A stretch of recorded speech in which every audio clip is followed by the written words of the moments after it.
Hey everyone. Well, I just finished going on someone else's podcast.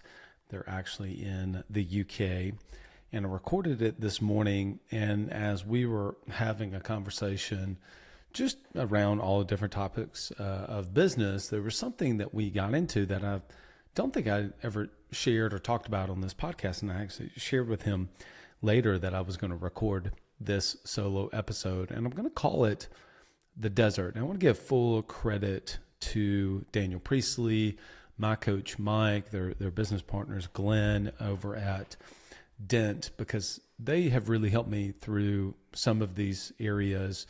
And they have a thing that they call the entrepreneurial journey, and they talk about the different places that you are in the journey. And I specifically want to talk about this area where the business is too big to be small, but too small to be big. Now, let me take a step back before I get into sizes and team members and revenue, et cetera, of like what that actually constitutes. And share with you that the place that I specifically feel like that I know or enjoy, I should say, working with the most are business owners doing $500,000 in revenue to around $3 million in revenue. All of our blueprint clients really fall right in that. Yes, we have, certainly if you're looking at a bell curve, have some people that are doing above that, and we have some people doing slightly below that, but the vast majority are sitting right around that $1 million mark. And then they're saying, okay, what do we need to do to get to another, to get to 2, and then what's it take to get to 3? But I'll tell you, the 0 to 3 million is really, and you read any articles, listen to other podcasts, that the first 3 is the hardest. And then 3 to 10, that changes things. I mean, listen to some of the Alex Hormozy content, which I think is phenomenal. And that actually brings me to a part where he's shared some things recently, and this is not at all to be a contrast to him or to challenge any of the things that he shared. It's actually to complement some of the things that he's sharing. But he was talking about how there's still such a big arbitrage opportunity out there when it comes to the people that you bring on your team. And he was given examples of him sitting, with private equity companies at the table, their intelligence level, etc. And then he says, the first time you hire someone at 6 figures, the first time you hire somebody at 250, the first person you hired $500,000, the first $1 million person. I think, he's probably has at acquisition.com right now several people that are doing well over, $1 million, making $1 million working for acquisition.com. And that's fascinating to hear whenever you're listening to it on a podcast or on his YouTube channel, et cetera. But I think it also becomes something that's really difficult for us to relate to as small business owners. I'm going to venture to say that the percentage-wise of all of you that are listening, there's probably not that many of you that have a 6-figure employee on your team, and that's okay. It's just relative to what your revenue is doing. I mean, think about it. You're not going to go hire a $250,000 employee who has experience looking at doing what you're wanting done, leading a sales team, running your entire marketing department if you're doing $1 million. But if you're doing $10 million, that's a very logical hire that you would make. It's just relative to the revenue in the business, and it just makes sense. And so I think that, okay, well, what do we do with that? And so back to my thing of the desert is like, if you're in that, you have 10 to 20 or so team members, that is a challenging place. Daniel specifically talks about the 12 to 30 team member space is really challenging because you have your first levels of management in place. You have your first managers so you're leading then managers. And for most business owners, that's a new skill set to develop. So it's one thing to develop, say, You can develop a really great customer care team. You can develop a sales team, but then developing other leaders takes a new skill set that you have to begin to adopt. And for some people, that's easier. I do believe they're all skills that we can acquire. It's even mindset, how we think about it, and even some tools that we use.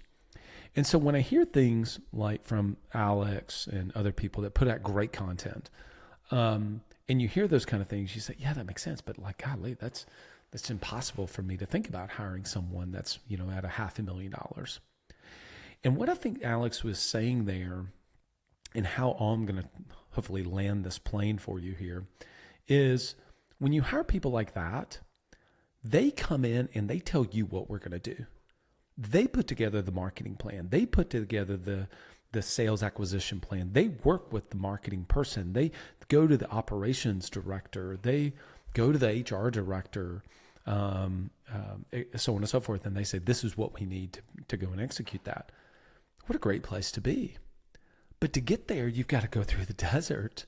You got to go through the desert to get to that level, to where you're hiring people at that level, to where they're coming in with the answers.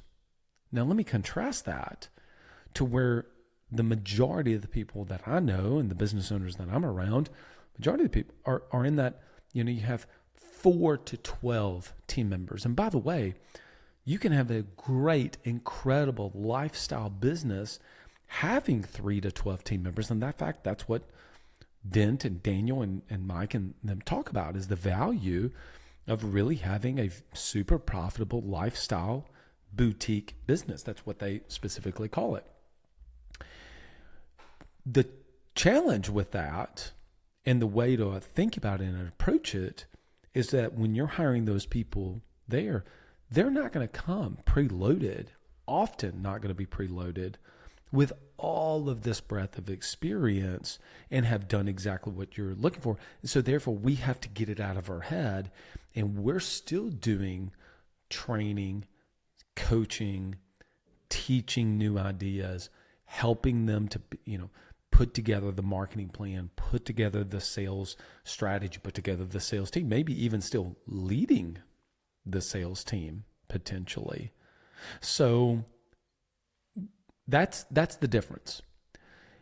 When you're in that, lifestyle boutique area, that 3 to 12, you can be doing a couple $1 million in revenue and very profitable and growing and have a great lifestyle for you that gives you the freedom and the flexibility that you're looking for.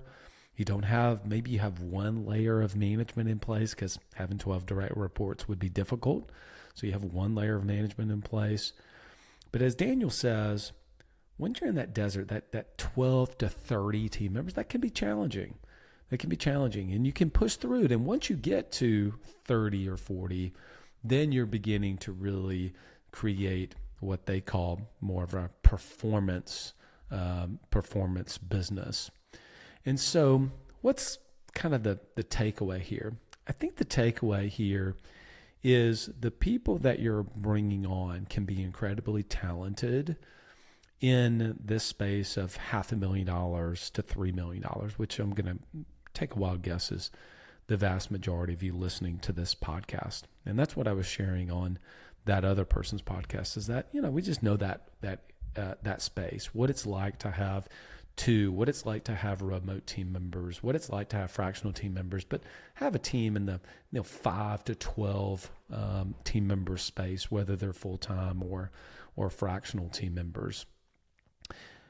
But the difference is when you get to past 3 million, you start to then scale to 10, the talent difference that you're bringing on there and how that experience is in the business is just vastly different.